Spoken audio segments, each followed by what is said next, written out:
going to look at tier 6s. I'm already shopping at the tier 6 car dealership. Tier 6s, there are ships that are leaving. Oh my gosh, hang on. We should talk about tier 6 ships that are leaving. Look at that. I'm on the screen. So let's see if we can actually see balanced ships, new ships. Where's the ships leaving the game? Availability. It's the very first one.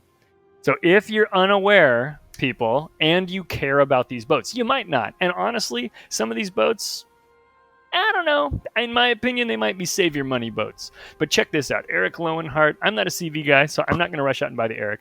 Graf Spey, if you've been playing World of Warships for a long time, you've had a lot of opportunities to get the Graf Spey for free or, possibly for very affordably. So consider that if you like the Graf Spey. It's a weird boat, and I'll tell you what's neat about it.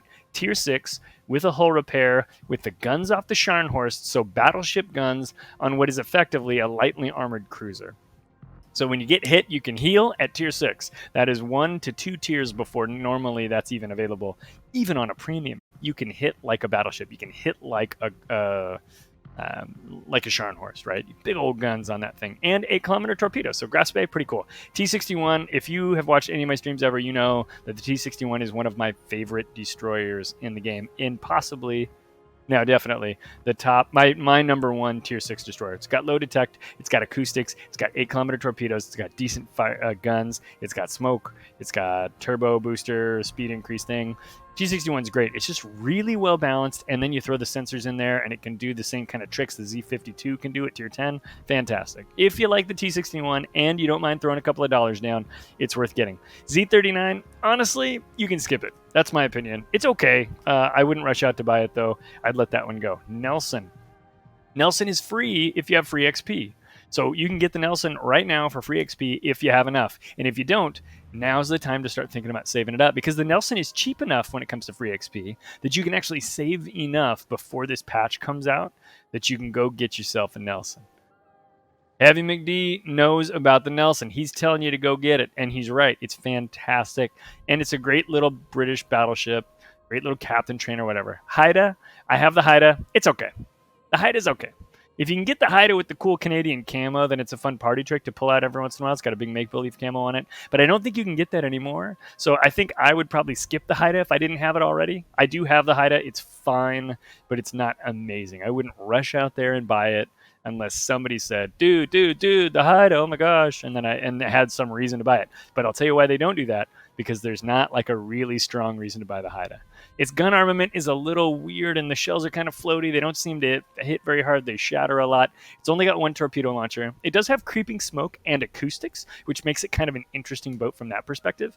But I don't think you need to rush out and buy yourself a Haida.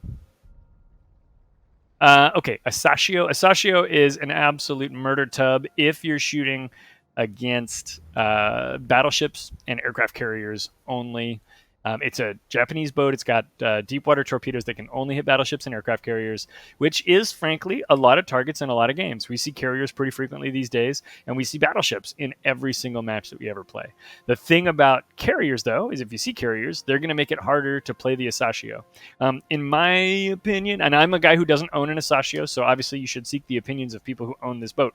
But in my opinion, you don't need an Asashio in your port. However, if you have it, it's really cool. It seems to me that high-skill players in Asashios get a lot of damage and are big impacts on the game that they're in. And low skill players in the Asashio, or medium skill players in the Asashio, I'm not trying to insult anybody here, but if you're not really leaning in on that battleship murder train thing, then the Asashio is going to be a boat you don't like. So if you're looking for a boat that's kind of situational and you're willing to min-max and lean into that situation, go ahead and get yourself an Asashio. Otherwise, let it go. I don't know. It's fine.